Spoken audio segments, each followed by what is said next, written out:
یہ JUIFA کا بیان میں نے آپ کو اس سے پہلے ابتدائیے میں بتایا.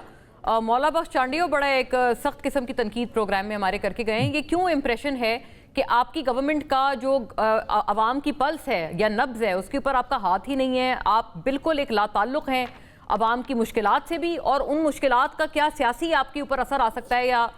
کیا آپ پہ اس کی نیگیٹیوٹی آ سکتی ہے, اس سے بھی آپ بالکل you care very less about it. جی بہت شکریہ مولانا عالم صاحب, میں نے بڑے جو ہے اطمینان اور سکون سے سنا ہے بالکل فیصل چودھری صاحب کو, اور میں ان کی کچھ باتوں سے سہمت بھی ہوں, ایگری کرتا ہوں. یہ صرف فیصل چودھری صاحب یا باقی عام آدمی کو صرف میں بتانے کے لیے کہ پریشانی صرف عام آدمی کو نہیں ہے بلکہ ایک وزیر کو بھی اتنی پریشانی ہے. میں چونکہ اسلام آباد سے کہیں باہر آیا ہوں تو مجھے آج میری بیگم کا جو ہے میسج آیا, اور پھر میں نے جب انہیں کال کی تو وہ کہنے لگیں کہ 7-8 دن ہو گئے ہیں, اور جو چیزیں ریگولر آتی ہیں کہ گروسری وغیرہ وہ نہیں آ پاتی, ایون کہ اسٹاف کے لوگ بھی نہیں آ پاتے, تو میں خود باہر جانا چاہتی ہوں, میں خود باہر نہیں جا سکتی, آ نہیں سکتی. خیر میں نے ان کے لیے کوشش کی کوئی ارینجمنٹ کرنے کی. عرض یہ ہے کہ ہمیں احساس ہے اس بات کا کہ واقعی پبلک نے بڑا سفر کیا ہے, اور ظاہر ہے ہم ایک بڑے مقصد کے لیے اس مذاکرات کا آغاز کیا تھا, اور مذاکرات کا جو ہے دوسرا دور شروع ہونا تھا اس میں ظاہر توقع کی جا رہی تھی کہ امریکن سائڈ سے پہلے JD وینس آئے تھے, شاید اوپر اس سے بھی اوپر ہی وہ لیڈرشپ آ جائے. تو اس حوالے سے ظاہر ہے ہمیں یہ بھی اندازہ تھا کہ ہمارے ہمسائے کے اندر جو ممالک بیٹھے ہوئے ہیں, خاص طور پہ افغانستان اور بھارت, اور اس کے علاوہ بھی اس پوری وار کے اندر اسرائیل کا جو رول ہے, تو اس حوالے سے ہم نہیں چاہتے تھے کہ پاکستان کسی بھی حوالے سے سیکورٹی پہ کمپرومائز کرے, اور ہمارے ذہن میں یہی تھا کہ 2 یا 3 دن میں یہ وائنڈ اپ ہو جائے گا. لیکن انفارچونیٹلی وہ نہیں آ پائے, اور جو بھی ڈیڈ لاک پیدا ہوا اور معاملہ لمبا ہوا. اس حوالے سے میں یہ تو آپ کے پروگرام کے تصور سے ایڈمٹ کرتا ہوں کہ کہیں نہ کہیں مس مینجمنٹ ہوئی ہے, ادروائز جو ہے بر وقت چیزوں کو مینج کر دیا جاتا تو زیادہ بہتر ہوتا, اور لوگوں نے واقعی سفر کیا ہے. اور حذیفہ صاحب میرا ایک بہت ہمبل آپ سے عرض یہ ہے کہ آپ اندازہ لگائیں کہ آپ اگر منسٹر ہوتے ہوئے آپ فرما رہے ہیں کہ آپ کو بھی آپ کے گھر والوں کو بھی اگر پرابلم ہوئی تو آپ عام آدمی کے لیے پھر سوچیں کہ ان کے جو پرابلمز ہیں یا مسائل ہیں ان کا کیا لیول ہوگا اس پورے سچویشن میں. اس کو آپ اس طرح بھی دیکھ لیں, میں آپ کی بات میں کوئی آرگو نہیں کر, لیکن اس کو اس طرح بھی دیکھ لیں کہ گورنمنٹ نے جو سیکورٹی پالیسی بنائی تھی وہ سب کے لیے اکراس دا بورڈ ایک ہی جیسی تھی. اس کو اس طرح بھی دیکھا جا سکتا ہے. لیکن خیر میں آپ کی بات سے پھر بھی ایگری کرتا ہوں کہ واقعی مشکلات زیادہ تھیں, لیکن مقصد یہ تھا کہ ظاہر ہے ہم ایک بڑے مقصد کے لیے سارا کچھ کر رہے تھے کہ گلوبل پیس میں جو پاکستان اپنا رول پلے کر رہا تھا, نیگوسیشن اسلام آباد میں ہو رہی تھیں, اس میں ظاہر ہے امریکہ ایران کے دونوں کے وفود آنے تھے. اس حوالے سے کوشش تھی کہ کوئی بھی ایسا ناخوشگوار واقعہ نہ ہو, یا ایون کہ ان ممالک کی انٹیلیجنشیا کوئی ایسی رپورٹ جنریٹ نہ کر دیں, کوئی ان کی سیکورٹی یہاں پر کمپرومائز نہ ہو. تو ہماری نیت صرف اس حوالے سے تھی, کوئی نیت غلط نہیں تھی, لیکن ظاہر ہے اس میں ہماری عوام نے سفر کیا ہے, ہمارے وزراء نے سفر کیا, آپ جیسے دوستوں نے سفر کیا ہے. ایک تو بات یہ ہے کہ اس کو ہماری نیک نیت ہی سمجھا جائے, اور ظاہر ہے اس میں یہ نہ سمجھا جائے کہ شاید حکومت کو عوام کی نبض کا احساس نہیں ہے, حکومت کو پورا احساس ہے, لیکن مقصد جو ہے وہ بہت بڑا تھا سامنے. اس وجہ سے سارے سیکورٹی پیرامیٹرز اور 3-4 لیئر سیکورٹی بنائی گئی, اسلام آباد کو خالی کرایا گیا, ہیوی وہیکلز کا رستہ دونوں جو ہے جڑواں شہروں میں روکا گیا. ایک تو یہ بات ہے. دوسرا آپ نے سوال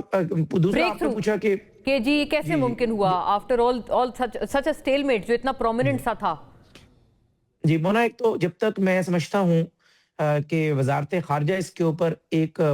مکمل واضح موقف سامنے نہیں لے کر آتا, تو میرے خیال سے کسی بھی وزیر کو مجھ سمیت کوئی بات بھی کرنا ایک تو مناسب نہیں. لیکن یہ ضرور ہے, آپ کو میں یہ خبر دے دیتا ہوں کہ ہم کبھی بھی ہمت نہیں ہارے تھے, جس طریقے سے ہمارے جو ڈیفنس اینالسٹ بھائی ہیں وہ فرما رہے تھے کہ پاکستان اس میں اپنی ایفرٹ جاری رکھے ہوا تھا, اور ظاہر ہے اس میں بریک تھرو ہو رہے, چیزیں کہیں رک بھی جاتی ہیں. لیکن یہ بات آپ لوگ اپنے ذہن میں رکھیں گے, 50 سال کا ڈیڈ لاک ہے, دونوں ممالک کی لیڈرشپ نے اپنی پبلک کو 50 سال ایک سبق پڑھایا ہے, تو سیاسی لوگوں کو پیچھے ہٹنے میں ذرا ٹائم لگتا ہے. یعنی یہی صورتحال ریپبلکن کے لیے اور یہی صورتحال پاسداران انقلاب اور ان کے فالوورز کے لیے. لیکن اچھی بات ہے جو خبریں آ رہی ہیں, مثبت چیزیں ہیں, لیکن انشاءاللہ تعالیٰ ان سب چیزوں سے قطع نظر میں آپ کے پروگرام کے توسط سے یہ ضرور گزارش کروں گا کہ وزیر اعظم صاحب اور فیلڈ مارشل صاحب کی حد تک الوسع کوشش ہے کہ عالمی امن کے لیے ہم جو اپنا کردار ادا کر سکیں وہ کریں, اور جس وقت سیز فائر چل رہے سیز فائر کو ہم حتمی اور دائمی سیز فائر میں کنورٹ کریں. اس حوالے سے جو ہمیں لگ رہا ہے جو انٹائرنگ ایفرٹس ہیں وہ ہم کر رہے ہیں. ایک بہت اہم نقطہ ہے, میں AVM صاحب سے سر آپ کا ایک اس پہ ایک important if you can answer us briefly on this, کہ آپ کو کیا لگتا ہے سر کہ امریکہ کو جو ایران کی بھی ڈیمانڈز تھیں یا ان کی طرف سے بھی کہا جا رہا تھا کہ بیڑے ہٹائیں, کیا پاکستان کو کوئی مطلب اور بہتر انداز میں امریکہ کو ہم باور کرا سکتے ہیں یا کرا سکتے تھے اس میں اس پہ تھوڑا سا کچھ ایک اگر آپ فرما دیں تاکہ حذیفہ صاحب بھی سن لیں. if you know something could be done in a better manner probably, ہماری طرف سے اگر کچھ بہتر کوئی تجویز ہو سکتی ہے. ہاں آپ کی اجازت سے میں ایک کامنٹ دینا چاہوں گا. ضرور ضرور. سیکیورٹی سچویشن اسلام آباد کیپٹل ایریا. جی دیکھیں آپ کو یاد ہوگا پہلا جو دور ہوا وہ بڑی جلدی اناؤنس ہوا اور اس کے بہت جلدی ایگزیکیوشن اس کی ہو گئی. تو اس میں پاکستان نے military, paramilitary, interior ministry, local administration سب نے بڑا اچھا کام کیا اور وہ خوش اسلوبی سے ہو گیا. یہ جو دوسرا راؤنڈ تھا جب یہ شروع ہو رہا تھا یا اس کی اناؤنسمنٹ ہوئی